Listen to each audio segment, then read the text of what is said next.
software ni de pantallas, por ejemplo, táctiles o de los elementos necesarios para que sean accesibles a los alumnos con diversidad funcional.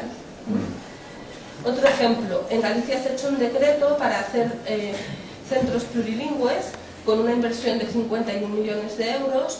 Ese decreto y esos centros que se van a convertir en plurilingües, no hay ningún tipo de previsión para los alumnos con problemas de comunicación y lenguaje que ya están matriculados en esos centros. Tuve la oportunidad de preguntarle al director general de Educación, a José Luis Mira, si habían pensado en eso, y José Luis Mira se quedó así pegado en la silla, se quedó blanco y dijo: para eso es un plan de educación experimental, para ir tapando los agujeros que vayan saliendo. Y yo, no agujero más grande.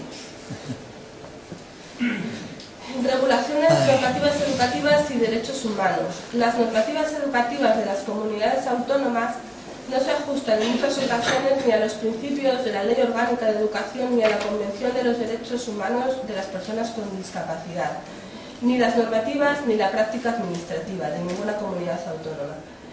Se siguen publicando normativas y diseñando políticas contrarias a los principios de la Convención de los Derechos Humanos de las Personas con Discapacidad.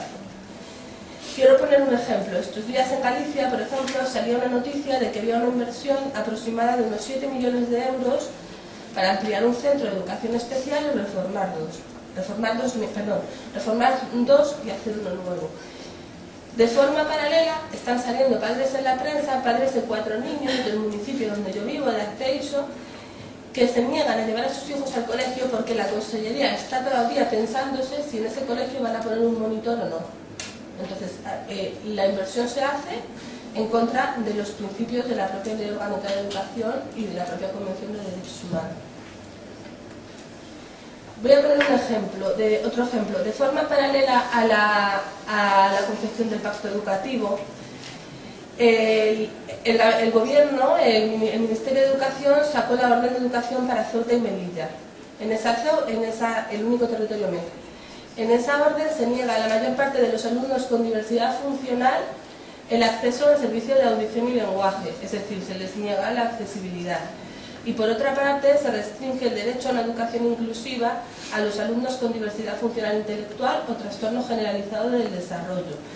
En la orden lo que pone es que ese tipo de alumnado se les deriva a centros de educación especial. Claro, una derivación motivada, evidentemente, eso lo faltaría.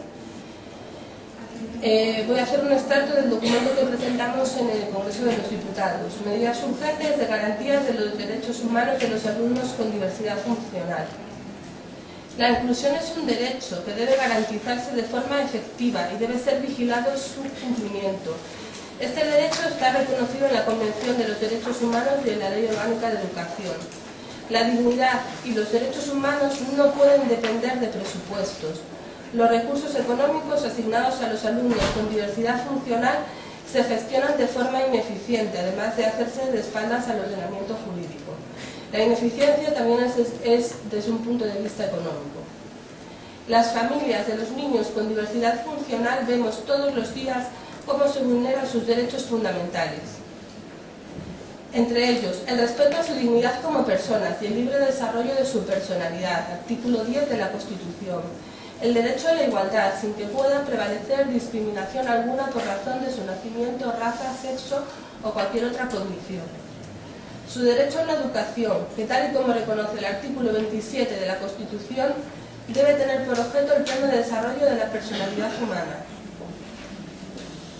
A pesar de que el artículo 39.4 de la Constitución garantiza la protección de los niños según lo que dispongan los tratados internacionales y que España ratificó la Convención de los Derechos Humanos, tenemos que señalar el incumplimiento sistemático de la Convención, de sus principios, entre los que se encuentran los recogidos en el artículo 24. El derecho a la educación sin discriminación y sobre la base de la igualdad de oportunidades, acceso a una educación primaria y secundaria inclusiva, de calidad y gratuita, en igualdad de condiciones con los demás y en la comunidad en la que vivan. Derecho a la realización de ajustes razonables en función de las necesidades individuales. Por ejemplo, en Galicia los niños gallegos no tienen derecho a que estén exentos ni de gallego ni de inglés, tengan o no diversidad funcional.